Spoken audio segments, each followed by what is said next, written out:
প্রিয় দর্শক, আপনারা দেশ এবং দেশের বাইরে যে যেখান থেকে শুনছেন সকলকেই জানাচ্ছি এই পরন্ত বিকালের শুভেচ্ছা ও অভিনন্দন। আসসালামু আলাইকুম। প্রতিদিনের ন্যায় আমি আজও একটা কবিতা নিয়ে উপস্থিত হয়েছি। আমার কবিতার নাম হচ্ছে নিরঞ্জনা। নিরঞ্জনাকে নিয়েই লেখা।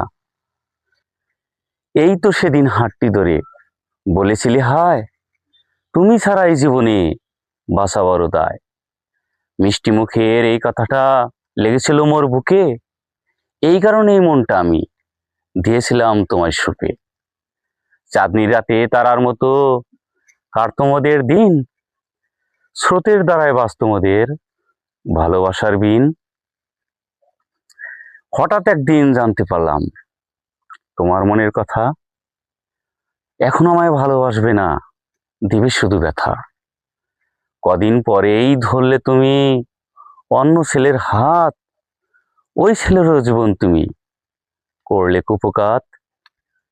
ছেলেটা এখন পথে পথে পাগলের ন্যায় ঘুরে, তুমি এখন আড্ডা মারো কলেজের মোড়ে মোড়ে। এইভাবে আর কত ছেলেকে দিবে তুমি কষ্ট, সকলেই আজ জেনে গেছে তুমি এখন নষ্ট। মনে কি পড়ে না তোমার, গেছো না কি ভুলে, তুমি আমি পড়তাম একই হাই স্কুলে। লাগামবিহীন ঘুরি তুমি, নেই কারো আজ মানা, আমার জীবনে থাকবে শুধু তুমিই নিরঞ্জনা। ধন্যবাদ।